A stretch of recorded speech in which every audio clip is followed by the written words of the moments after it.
mag-share ka sa crowd. It's my very, very first time, of course. At ito po, pinaghandaan ko for 3 years. Pinangarap ko po talaga to. Sinulat ko na po yung script. Kaya lang sa sobrang haba, hindi ko na binitbit kasi baka hindi po tayo matapos.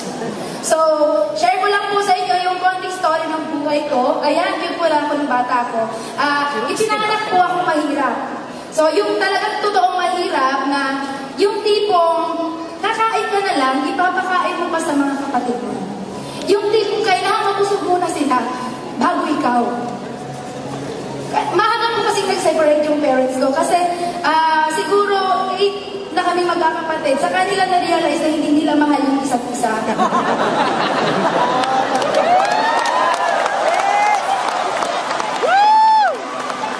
Tapos po, syempre na-realize nila na hindi nila mahal yung isa't isa. Nagkanya-kanya sila. Yung nanay, nag-asawa ng iba. Yung tatay, nag-asawa ng iba. Syempre, ako po yung naiwan sa gitna. Ako po yung naging ina at ama. Yung mga kapatid ko, bigla-bigla. Wala pa akong choice, hindi ko po sila pwedeng takbuhan. Kasi mga mahal ko po sila. So, nung nag-guided po ako, nangarap din po ako na sana isang araw, hindi ganito. Yung babuhay naman tayo na kumain tayo ng maayos. Then, one time, binigay ni God yung opportunity na makapag-abroad ako sa maling paraan.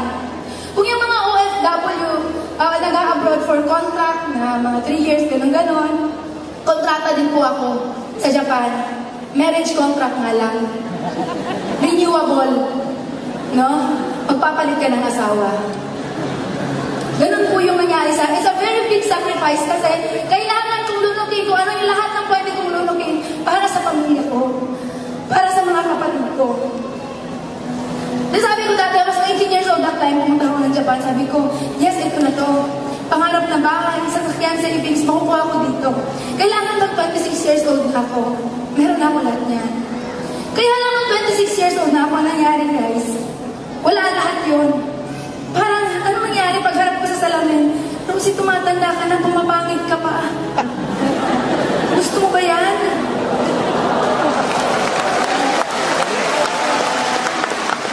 Walang babae na gusto mo humarap sa salamin. At titingnan yung sarili niya na grabe, ang pangit-pangit mo. Walang babaeng ganun. Then that time, sabi ko, kakapanganak ko pa lang nung youngest ko, 3 months at that time, sabi ko, God, Ama, hingi naman ang opportunity, ginawa ko na lahat. No, kung butas ng parayo yung papasukin, pinasok na lahat dyan. Yung matinong opportunity naman ngayon na pwede makapagbabago ng buhay ko. Kahit ano, God, in-invite ako ng pinsan ko po sa AIM Global. Apply, Melody Salcedo! Kaya lang po, nakakatawa nung in-invite niya po ako, hindi pa ako naniwala. Kasi po yung pinsan ko, kilala ko po siya since childhood. Sabay po kami lumaki. 3 araw lang po ang pagitan namin nung pinanganak kami. Kaya alam ko kung sino siya, kilala ko siya. Alam ko na kung siya ang nandito sa harap ninyo ngayon, hinimatay na siya. Ganon ka mahiyain yung pinsan ko. Kaya naniniwala kasi ako dati na ang networking kailangan maingay ka, madaldal ka, machika ka, maboka ka. Hindi ka yaman kung wala kang ganon. Kaya hindi ako naniwala sa pinsan ko. Pinalagpas ko yung 6 months. Until such time, humingi ako kay Ama na opportunity. Bumalik ulit yung global pa rin. Pero this time naman, ang nag-invite na sa akin, si Apply Cliff Anthony Santillan, na nagkataon na apply naman ni Melody Salcedo. Yes, nagkabalak ka kay Apply, thank you. Siguro kanina sa mga shares, na-invite sila in person. Sa akin po kasi na-invite ako through online, Facebook. Then that time pa, hindi pa po ako marunong mag-computer. Kasi nung panahon po nang nag-graduate ako ng high school graduate lang po ako. Pero okay lang yun, wala sa pinag-aralan niya, nasa laman ng bulsa yan.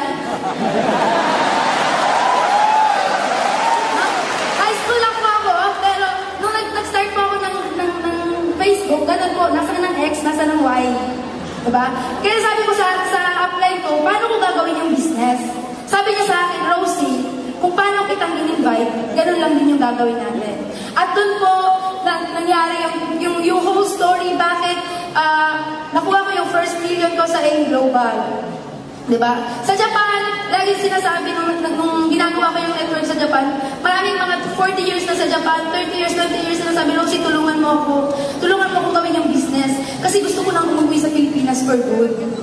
Samantala, Pilipinas, nung umuwi ako last April, sabi, mga kabataan, ate, tulungan mo naman ako. Tulungan mo ako makahanap ng hapon, puntang Japan. Kasi gusto kong mag-abroad.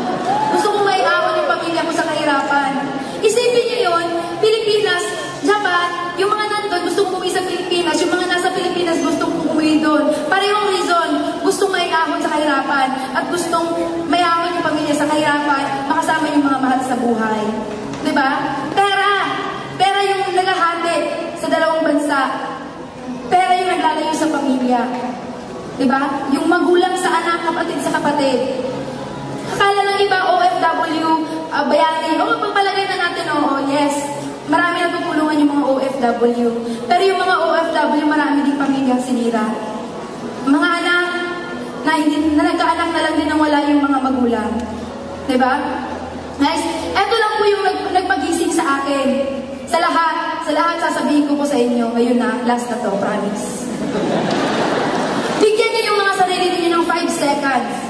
5 seconds para tanongin yung sarili ninyo. Kung yun bang mga buhay na meron kayo ngayon, yung buhay na tinitirhan ninyo ngayon, yan ba yung buhay na gusto ninyo? Kasi kung yan ang buhay na gusto ninyo, ituloy nyo yan. Walang problema dyan. Diba? Pero kung hindi yan yung buhay na gusto ninyo, baguhin ninyo. Yun ang ginawa ko. Iniwan ko po yung Japan. Last April, umuwi na po ako dito for good. Diba? Dati po yung bahay namin, kubo, na kapag umuulan, hindi mo na kailangan ng balde. Tayo ka na lang talaga. Kasi wala ka lang mahihigaan. Nung na-Japan pa ako, nagbago naman siya ng konting-konti lang. Pero ganun pa rin. Pero nag-aim global na po ako. Binili ko po yung bahay namin ngayon ng mga anak ko dyan sa Davao. Worth 4 million. Then last Wednesday lang po. Sabi ko, hahataw muna ako. After yung bahay, sabi ko, hahataw muna ako talaga. Mga 6 months pa bago ako maglalabas ng sasakyan.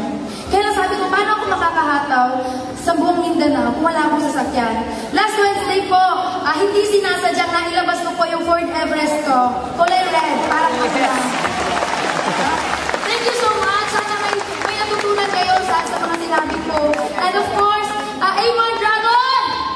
Mga Dragon! Thank you so much sa suporta sa grupo.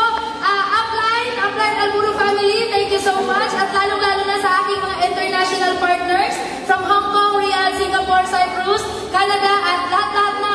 Thank you po. Maraming salamat.